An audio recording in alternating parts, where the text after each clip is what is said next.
اس محنت شاقہ و عزم و استقلال سے اس دور کے اکابر علماء حیران تھے.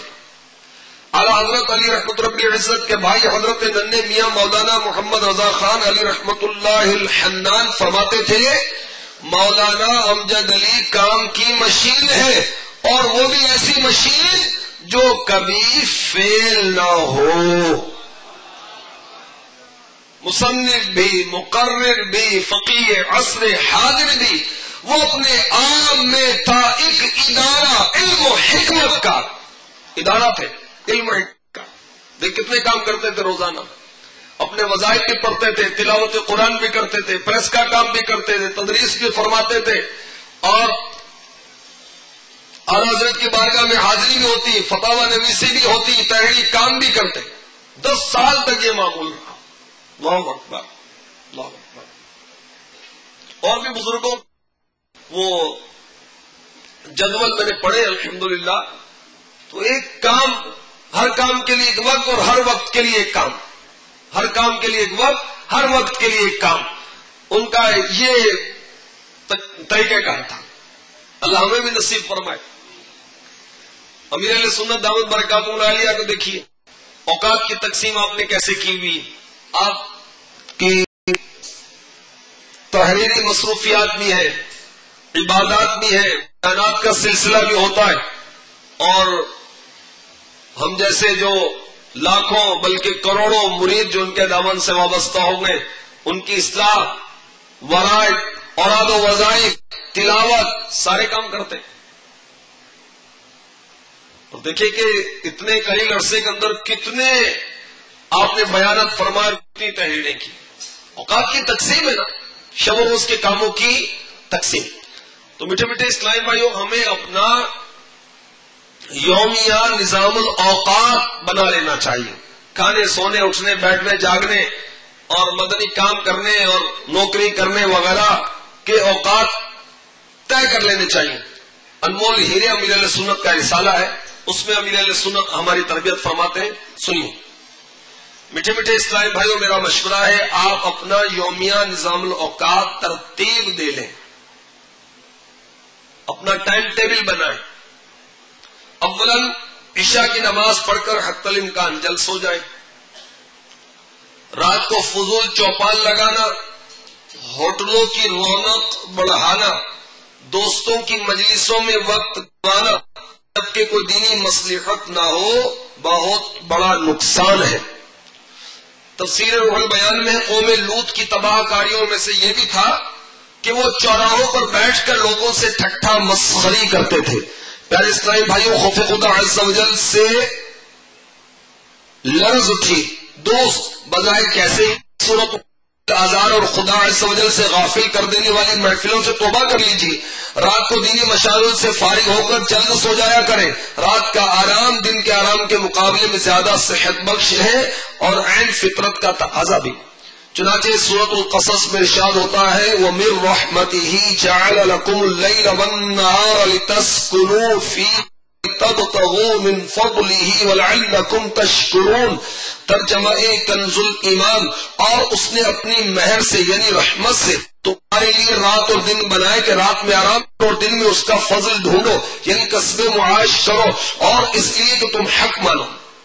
نظام الاوقات متعین کرتے ہوئے کام کی نوعیت اور کیفیت کو پیش نظر رکھنا مناسب ہے. مثلا جو اسلامی بھائی رات کو جلدی سو جاتے ہیں، صبح کے وقت وہ تر و تازہ ہوتے ہیں، لہذا علمی مشاغل کے لیے صبح کا وقت بہت مناسب ہے. آدھی رات ڈھلے سے سورج کی پہلی کرن چمکنے تک یہ ہے صبح. سرکار نامدار صلی اللہ علیہ وسلم کی یہ دعا ترمذی نے نقل کی ہے، اے اللہ عز و جل میری امت کے لیے صبح کے اوقات میں برکت عطا فرما. بہرحال صبح اٹھنے کے بعد سے لے کر رات سونے تک کے سارے کاموں کے اوقات مقرر ہوں. اتنے بجے تہجد، اتنے بجے علمی مشاغل، اتنے بجے مسجد میں تکبیر اولیٰ کے ساتھ باجماعت نماز فجر، اسی طرح دیگر نمازیں بھی.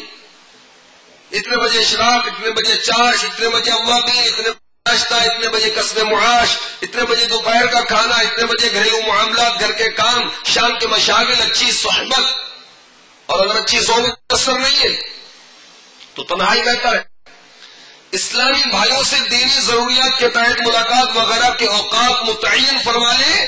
اگر آپ اس کے عادی نہیں ہیں تو ہو سکتا ہے شروع میں کوئی دشواری ہو، پھر جب عادت پڑ جائے گی تو اس کی برکتیں بھی خود ہی ظاہر ہو جائیں گی انشاءاللہ عز وجل. صلو علی الحبیب صلی اللہ تعالی علی محمد. جو دن میں غافل اور رات میں پڑے سوتے رہتے ان کو اعلی حضرت جھنجھوڑ رہے ہیں اور سمجھا رہے ہیں. دن لغو میں کھونا تجھے شب صبح تک سونا تجھے شرم نبی خوف خدا یہ بھی نہیں وہ بھی نہیں. رزق خدا کھایا کیا فرمان حق ٹالا کیا شکر کرم تر سے جزا یہ بھی نہیں وہ بھی نہیں. صلو علی الحبیب صلی اللہ تعالی علی محمد. تو آپ کو مشورہ ہے میٹھے میٹھے اسلامی بھائیوں کہ آپ بھی اپنا یومیہ نظام الاوقات ڈبل 12 گھنٹے شو روز میں نا تو 6 سے 8 گھنٹے آرام فرمائیں. 8-10 گھنٹے اپنا جائز روزگار کی ترکیب بنائیں. 4-5 گھنٹے ابھی باقی ہے نا 1-2 گھنٹے روزانہ اپنے گھر کو بھی دیں.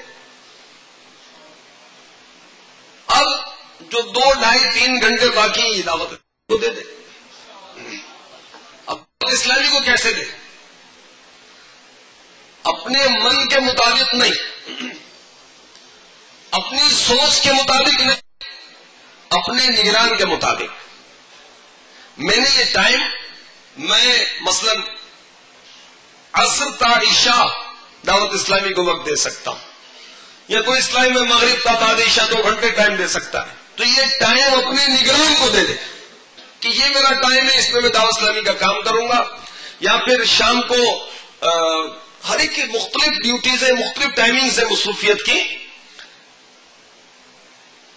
مغرب تا عشاء رات اور صبح اذان فجر تا اشراق چاشت یا 1 گھنٹہ اور یہ میرے اوقات ہے. اس میں آپ جو مجھے مدنی کام کہیں گے میں کروں گا.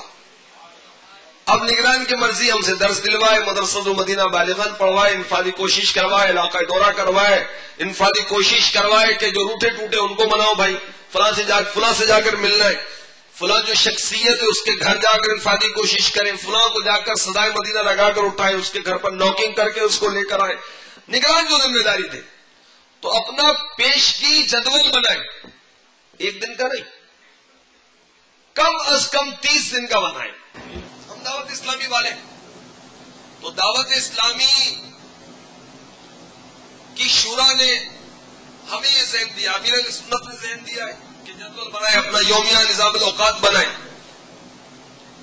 مدنی مرکز کی طرف سے ہمیں سمجھایا گیا ہے کہ اپنا جدول بنائیں. اور وہ جدول کیسا ہو میں نے عرض کر دیا، اس میں کام بھی ہو، اس میں آرام بھی ہو، اس میں گھر کا معاملہ بھی ہو، انفرادی عبادت بھی ہو، مدنی کام بھی ہو. اعتدال ہو، اعتدال، افراد و تفرید نہیں ہونی چاہیے، اعتدال ہونا چاہیے. خیر الامور اوسط ہو،